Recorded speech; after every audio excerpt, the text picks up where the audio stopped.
Good morning, everybody. Now, this is our second lecture on the corrosion. In the last lecture, we have seen the oxidation of metal, that is corrosion due to oxygen. Now, today we will see the corrosion by hydrogen in the beginning, and then there are two mechanisms of the corrosion, wet corrosion, that is the hydrogen evolution or oxygen absorption mechanism. What are the conditions under which they are observed, and the description we will see. Now, corrosion by hydrogen.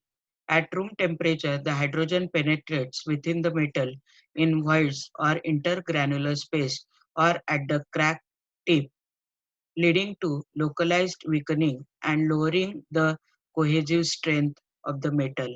The cracks propagate by mechanical fracture of the weakened region. This breaking of metal at weakened region by hydrogen accumulation in the metal is known as hydrogen embrittlement.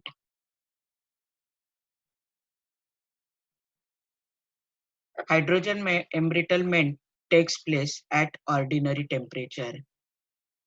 Metal usually which undergoes hydrogen embrittlement is the iron. So in this case, the reaction is hydrogen will attack your Fe to give the hydrogen embrittlement.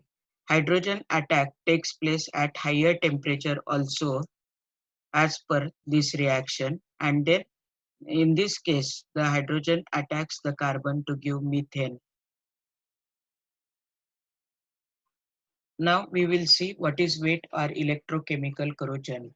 Already we have seen the definition, the corrosion of metal due to the presence of aqueous medium in which there is a formation of anodic and cathodic area within the assembly itself is called as wet corrosion or electrochemical corrosion. Now, what are the conditions under which it occurs?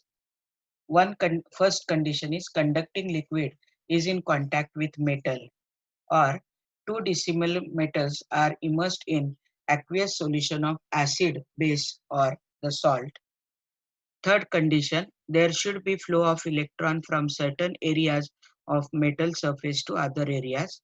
And fourth condition, there must exist potential difference between the two dissimilar metals or two different areas of similar metals. Mechanism of wet corrosion. Usually in the wet corrosion, the reaction at anode is oxidation, that is loss of electron by the metal, and reaction at cathode can be depends on in which medium the reaction is observed. In acidic medium, in absence of oxygen, there is a hydrogen evolution mechanism.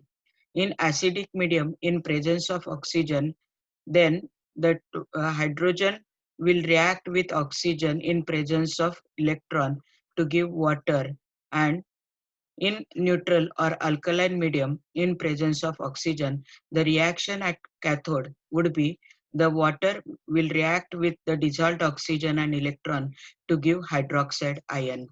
So, for wet reaction, always the reaction at anode is oxidation of metal, that is loss of electron, and at cathode it may be hydrogen evolution or maybe formation of water or maybe formation of hydroxide ion, depending on the condition, whether in acidic medium there is absence of oxygen, in acidic medium there is a presence of oxygen, or in neutral or alkaline medium presence of oxygen. Now, what are the basic differences between the dry and wet corrosion? We will see the differences between dry and wet corrosion. Dry corrosion, as we have said, it occurs in dry condition, whereas corrosion, it occurs in wet conditions such as in presence of electrolyte or the moisture. Second point of differentiation, it takes place by direct chemical attack of atmospheric gases, and the gases which are responsible for the dry corrosion are mainly O2, CO2, Cl2, H2S, SO2, NH3, NOx, etc. Wet corrosion, it takes place by electrochemical attack of corrosive environment on the surface of metal. This involves setting up of a large number of galvanic cells. Third point of difference, corrosion is uniform. Wet corrosion. Corrosion is non-uniform. When anodic area is small, pitting corrosion takes place more frequently. Fourth point of differentiation, it is a slow process, whereas wet corrosion is a fast process. Dry corrosion involves chemical reaction of atmospheric gases, whereas wet corrosion, it involves electrochemical reactions. Next, corrosion products accumulate at the place where corrosion occurs. Corrosion takes place at anode, but products are deposited at the cathode. These are the few basic differences in the examination. Maybe difference may be asked. There are two mechanisms by which the wet corrosion takes place. One, hydrogen evolution or by oxygen absorption mechanism. Now, first we will see what is hydrogen evolution mechanism. See the condition under which hydrogen evolution takes place. Consider that there is a tank in which the acid waste is there and there is a small piece of copper present as a scrap. So this tank will act as anode and the copper piece will act as cathode. Now, according to the galvanic series, whenever any metal is dipped in its own electrolytic solution, then the metal shows tendency to pass into the solution in the form of positively charged ion, and this tendency the NIST has named as the potential.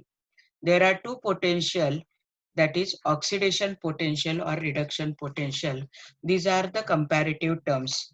When the metal shows tendency to lose electron, it is called as oxidation potential. And when it shows tendency to gain electron, it is called as reduction potential. These are comparative terms, and for various elements, it is determined with the help of standard hydrogen electrode, whose potential is taken as 0.0 volt at STP conditions, that is standard temperature and pressure condition. And then the metals are arranged in the order of decreasing their standard negative oxidation potential. The arrangement is known as electrochemical series. According to Nernst theory, when any two elements are in contact with each other in presence of suitable conducting medium or electrolytic medium or in presence of moisture, the metal which is placed relatively at a higher position acts as anode and get corroded, whereas the metal placed relatively at a lower position acts as cathode and get protected from corrosion. So here the iron is placed above the copper and therefore iron will act as, or the steel tank will act as anode, whereas copper piece will act as cathode. The tank will get corroded, whereas copper will be protected from corrosion. As already we have seen, the reaction at anode is the oxidation or loss of electron, whereas the reaction at cathode is the gain of electron, that is reduction.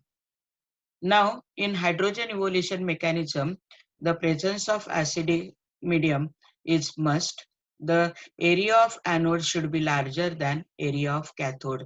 So the area of steel tank is greater here than the area of the copper piece. So copper is your cathode and the steel tank is your anode. And the first condition is, which is most important, is presence of acidic environment. So acidic waste is there in the container or the steel tank. Now, so the steel tank we will see the what are the reaction. So in this case, the steel tank being anode, it loses electron. So Fe gives you Fe plus 2 electron minus.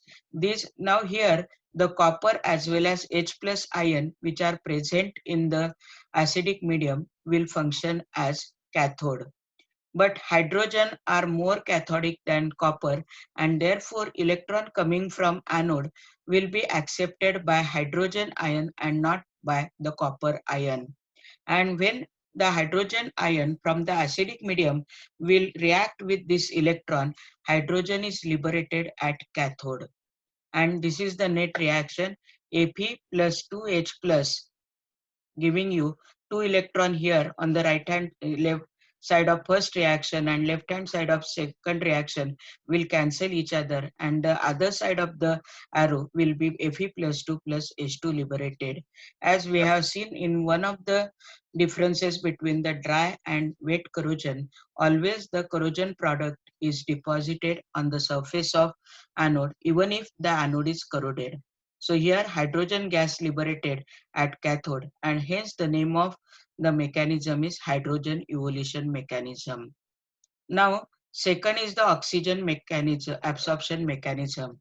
It is the second mechanism by which the wet corrosion takes place. Here, the we can see a steel rod or the iron rod is wet and it is exposed to the air. When it is exposed to the air, the moist rod is exposed to the air, one brown layer thick film get developed on it. So that is called as iron oxide, which is the oxide film. Now here the oxide film may not be continuous. It may have the pores or cracks in it, and the pores or cracks in it, or if it is not continuous, if it is broken at some point, that broken area which is exposed to the air. So this is the moist rod and this is the part which is exposed to the air, because the oxide film is not continuous, it is broken at this point. So this particular part of the moist rod which is exposed to the air, because of breaking of the oxide film, will function as anode, and the remaining part which is covered with the oxide film will function as cathode. This small part will get corroded according to Null's theory, and the larger part which is covered with the oxide film will function as cathode and get protected from corrosion.